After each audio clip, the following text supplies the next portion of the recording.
നമസ്കാരം. ലോകായുക്ത ബില്ലിന് അംഗീകാരം നൽകിയതിന് രാഷ്ട്രപതിയെ പുകഴ്ത്തിപ്പറഞ്ഞ് ഇടതുപക്ഷം തന്നെ വെട്ടിലായി എന്ന് പറഞ്ഞാൽ മതിയല്ലോ. ലോകായുക്ത ബില്ലിന് അംഗീകാരം നൽകിയ രാഷ്ട്രപതി സർക്കാർ കൊണ്ടുവന്ന വിദ്യാഭ്യാസ ബില്ലുകൾക്കെല്ലാം അംഗീകാരം നിഷേധിക്കുകയും ചെയ്തിരിക്കുകയാണ്. ഇതിന് പ്രത്യേക കാരണമൊന്നും വ്യക്തമാക്കിയിട്ടില്ല. ബില്ലുകൾ അസെന്റ് വിത്ത് ഹോൾഡ് എന്നാണ് അറിയിച്ചതെങ്കിലും ഫലത്തിൽ ഇത് അനുമതി നിഷേധിക്കലായി. ഇതോടെ ലോകായുക്തയിൽ ഗവർണറെ പരിഹസിച്ച CPM നേതാക്കളാണ് പ്രതിസന്ധിയിലായത്. ഈ വിഷയങ്ങളിൽ ഇനി സംസ്ഥാന സർക്കാർ കൂടുതൽ നിയമോപദേശം തേടും. സർവകലാശാലകളുടെ ചാൻസലർ സ്ഥാനത്ത് നിന്ന് ഗവർണറെ മാറ്റി വിദഗ്ധരെ നിയമിക്കാനുള്ള ബില്ലിനും VC നിയമനത്തിനുമുള്ള തിരഞ്ഞെടുപ്പ് സമിതിയിൽ സംസ്ഥാന സർക്കാരിന് മേൽക്കൈ ലഭിക്കും വിധം കൂടുതൽ അംഗങ്ങളെ നിയമിക്കുന്നതിനുള്ള ബില്ലിനും സർവകലാശാലകളുടെ ട്രിബ്യൂണലായ ന്യായാധിപന്മാർക്ക് പകരം ഉദ്യോഗസ്ഥരെ നിയമിക്കുന്നതിനുള്ള ബില്ലിനും സാങ്കേതിക സർവകലാശാല സിൻഡിക്കേറ്റിലേക്ക് 6 അംഗങ്ങളെ കൂടി നിയമിക്കുന്നതിനുള്ള ബില്ലിനുമാണ് രാഷ്ട്രപതി അനുമതി നിഷേധിച്ചത്. ഇതെല്ലാം ഗവർണറുടെ താൽപര്യത്തിന് വിരുദ്ധമായിരുന്നു. ഫലത്തിൽ സർവകലാശാലയിൽ ഇടപെടാനുള്ള കരുത്ത് ഗവർണർക്ക് കൂടുകയാണ്. ഗവർണറുടെ കരുത്ത് കൂടുന്നതോടെ പിണറായിയുടെ കൂലിപ്പടയാളികൾക്ക് കിട്ടാൻ പോകുന്നത് 8ന്റെ പണിയാണ്. ഇനി എന്തോന്ന് മുഖം വെച്ച് കറുത്ത ബാനറുമായി ഗോ ബാക്ക് വിളികളുമായി ചാടി വീഴും ഗവർണർക്ക് മുന്നിൽ. അല്ലെങ്കിലേ SFI, DYFI, PFI കൂലിത്തൊഴിലാളികളെ ഒതുക്കി നിർത്താൻ ഗവർണർക്ക് CRPF സുരക്ഷ ഒരുക്കിയിട്ടുണ്ട്. അപ്പോഴും ചാൻസലർ സ്ഥാനത്ത് നിന്ന് ഗവർണർ മാറേണ്ടി വരുമെന്നുള്ളൊരു ശുഭാപ്തി വിശ്വാസത്തിലായിരുന്നു ഈ കൂലിപ്പടയാളികളും പിണറായിയും.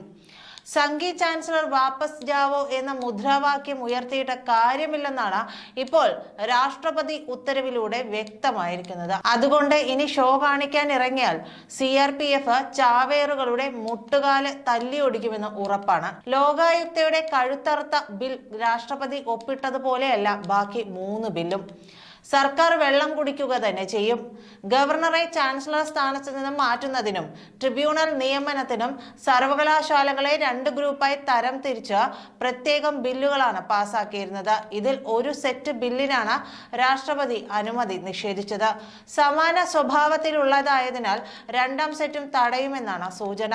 ഫലത്തിൽ ലോകായുക്തയിൽ ആശ്വാസം നൽകി രാഷ്ട്രപതി ഭവൻ സർവകലാശാലയിൽ സർക്കാരിനെ വെട്ടിലാക്കിയെന്ന് പറഞ്ഞാൽ മതി.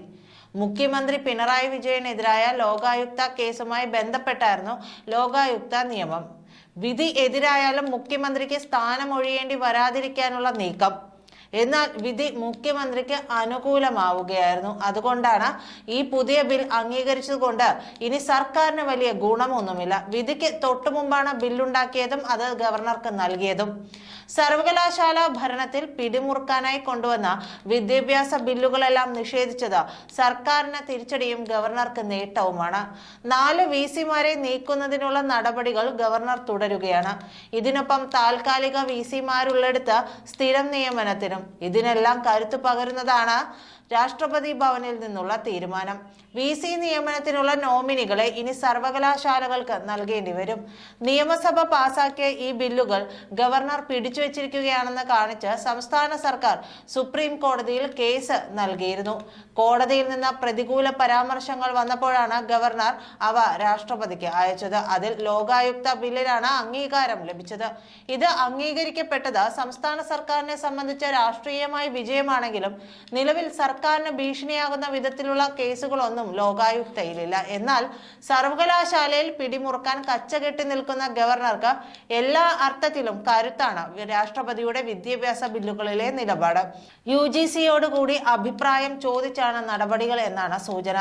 സഹകരണ സ്ഥാപനങ്ങളുടെ ഭരണസമിതികളിൽ അഡ്മിനിസ്ട്രേറ്റർമാർക്ക് വോട്ടവകാശം നൽകുന്ന ബില്ലിൽ രാഷ്ട്രപതിയുടെ തീരുമാനം വന്നിട്ടില്ല.